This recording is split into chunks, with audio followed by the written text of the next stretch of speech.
Muy bien, ahora es momento de hablar acerca de qué son las transacciones en base de datos relacionales. Una transacción es lo que representa una unidad de trabajo. Este módulo nos va a dar bastante claridad de qué son las transacciones, aunque quizás ya tengamos un concepto. La idea de este módulo es que entiendas el punto, el propósito realmente y cómo funcionan por dentro las transacciones. Como te dije, es una unidad de trabajo y está compuesta de múltiples operaciones SQL. Un ejemplo clarísimo de lo que es una transacción es transferencia. Es que básicamente para yo transferir dinero de mi cuenta hacia tu cuenta, por decirlo así, tienen que pasar varios procesos, varios pasos. El primero es validar que yo tenga los fondos disponibles. El paso 2, hacer el retiro de esos fondos. Y el paso 3 es enviarlos a tu cuenta. En ese proceso, obviamente hay más pasos, validar que exista el saldo, todo eso, obviamente que exista la cuenta, esas cosas. En ese proceso, digámoslo así, que para efectos de las transacciones no puede haber puntos medios. Como te estoy diciendo acá, la transacción es dual, o se ejecuta o no se ejecuta. No hay como se medio ejecutó una transacción, no existe ese término, es bastante dual en este sentido. Y digámoslo así, que las transacciones deben asegurar que todos los pasos se hagan completamente, no hayan fallas, no hayan afectaciones a otras transacciones, por decirlo así. Mientras yo estoy haciendo eso, que otra transacción, por ejemplo, a mí me esté llegando, obviamente esto se divide mucho y es dual. Las transacciones son duales con respecto a su estado en general, se ejecuta o no se ejecuta. Y esto, el propósito en sí de las transacciones es garantizar que los datos sean coherentes y confiables. Eso es la definición pura y clara de lo que es una transacción. Ahora tenemos que entender que existen tipos de transacciones. La primera es el tipo de transacción atendido, que creo que me equivoqué acá, es transacción implícita, y la transacción explícita. Esto tengo que ajustarlo. El tipo de transacción implícita, de la cual te voy a hablar, es de la que se define o la que definimos nosotros colocando, haciendo una actualización, colocar el update y nada más. La transacción explícita es la que yo le digo, valga la redundancia, de forma explícita al motor que voy a realizar una transacción. Estas son como las diferencias. Realmente estas son las dos definiciones, implícita y explícita. Estas son los tipos de transacciones en donde yo le digo indirectamente que quiero hacer una transacción que, como te estoy diciendo, puede ser un select, puede ser una operación, un update, un delete, como la transacción explícita en donde yo le digo al motor de la base de datos, necesito hacer una transacción de este estilo. A la final son transacciones, sin embargo, ambas tienen sus propias definiciones. Muy bien, voy a hablarte acerca de lo que es el estándar ACID. Este es otro de los términos que me habían pedido hace un par de semanas que hablara de él en varias de mis redes sociales, y esto es el punto, lo que define y diferencia a una base de datos de un archivo en Excel. Eso es lo que yo me he dado cuenta, he estudiado y es lo que te voy a compartir. Básicamente, el estándar ACID es un conjunto de propiedades que definen el comportamiento de una transacción. Son varios elementos que caracterizan a una transacción. Este principio realmente se basa en garantizar que las transacciones sean seguras. Era parte de las cosas que te comentaba en la primera parte de definición. Y existen 4 elementos que definen el estándar de una transacción. Vamos a hablar acerca de lo que es la atomicidad. La atomicidad, que es el primer elemento del ACID, es el principio, es bastante claro y indica que una transacción debe ejecutarse en su totalidad o no modificar nada en absoluto. Parte de lo que te venía hablando, no se puede medio ejecutar una transacción o se medio ejecutó cierta parte, no se ejecuta o no se ejecuta. Y este principio nos permite garantizar la integridad de todas las transacciones que se realicen. Esto es lo que le da seguridad y veracidad a los datos. Otra de las cosas que también tienes que entender es que si una transacción se cancela, debe revertirse a su estado original. Dándote el ejemplo de la transferencia de dinero, por cierto motivo, algo o algún elemento intervino, sea lentitud en la red, indisponibilidad de servicio, cualquier cosa que haya impedido que se haya realizado la transacción en su totalidad, pues el mismo motor de base de datos relacional tiene la capacidad de revertir todo eso a su estado original y volver a revertir la transacción. El segundo elemento de lo que es el estándar ACID es la consistencia, que determina y nos dice claramente que una transacción debe generar un estado válido, realmente desde un estado válido que inicia y finalizar con otro estado válido. A raíz de una transacción no se pueden dañar los datos. En medio de una transacción yo empiezo mi transacción con los datos correctos, con los datos en un estado saludable que yo los puedo acceder, y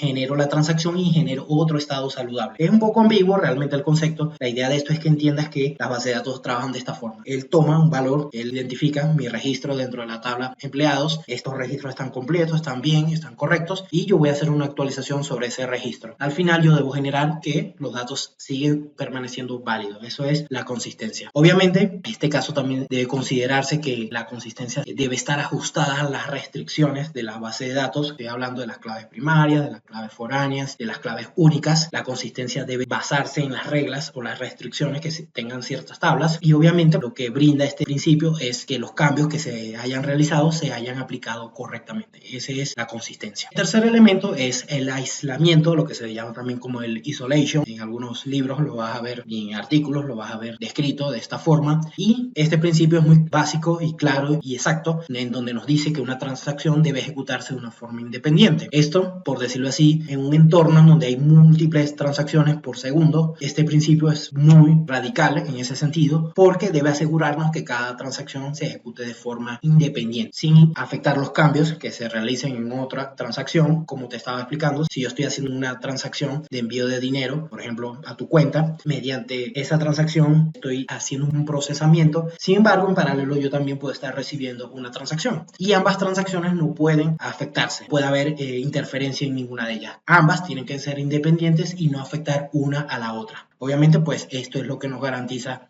este principio. La otra y la última es la durabilidad, que es el cuarto principio del estándar ACID, que una vez contemplados los cambios, estos deben conservarse dentro del motor de la base de datos, incluso después de una falla. Supongamos que, y esto pasa en el mundo real, que las bases de datos por ciertas razones fallan. No es que no se vuelven, o bueno, hay escenarios en donde sí se vuelven inaccesibles. El estándar ACID, en este principio de durabilidad, mientras está una transacción en ejecución y ocurre uno de estos eventos de falla, el motor de la base de datos debe garantizar que los datos se conserven realmente dentro del motor, indiferentemente los mantenga en memoria, que pues ya son temas un poco más avanzados. El concepto de durabilidad se basa en eso, en que los datos que ya fueron confirmados en una transacción se mantengan. Y acá te comento claramente que se debe tener en el almacenamiento de la base de datos de forma persistente. No debe haber como que una transacción se hizo y se perdió el dato. No, debe de una vez escribirse en lo que es el almacenamiento de la base de datos. Muy bien. Un último concepto de lo que son las transacciones. Este tema es bastante interesante, es lo que se conoce como los deadlocks o los puntos muertos. Realmente este concepto es un poco confuso al comienzo, pero realmente con el estudio adecuado y con la práctica requerida se puede dominar. Y un deadlock es un evento en donde dos transacciones están esperando un mismo recurso. Cuando me refiero al recurso, puede ser una tabla, un grupo de tablas, un registro o una sección particular de una tabla, digámoslo así. No sé, necesito los registros del día de hoy. Yo puedo tener un bloqueo sobre todos esos registros por varias razones, escenarios que se pueden presentar, y digámoslo así que el deadlock o el punto muerto es un evento, como te estoy diciendo, que en donde dos transacciones están esperando un mismo recurso. Esto va mucho de la mano con lo que son las transacciones, lo que te expliqué. Son escenarios en donde yo puedo estar modificando datos en simultáneo, pero ¿qué pasa si hay dos procesos o dos transacciones intentando ejecutar, por ejemplo, mi registro de empleados en la tabla de empleados? ¿Qué pasaría? Pues obviamente va a generar este tipo de eventos. Acá tengo un ejemplo de lo que son deadlock. Asumamos que tenemos una transacción A que se está haciendo un proceso sobre la tabla de empleados con mi registro o cierta cantidad de registros, y tenemos una transacción B donde tenemos procesos también que se están haciendo, actualizaciones, inserciones de datos, infinidad de cosas que se pueden estar haciendo. Ambas transacciones en alguna parte de su proceso, de su script, de su secuencia, acceden a la transacción A, accede a la transacción B o a la tabla salarios, y a su vez la transacción B, que tiene la tabla salarios, accede a los recursos de la tabla empleado. Entonces, si te das cuenta, se hace como un deadlock.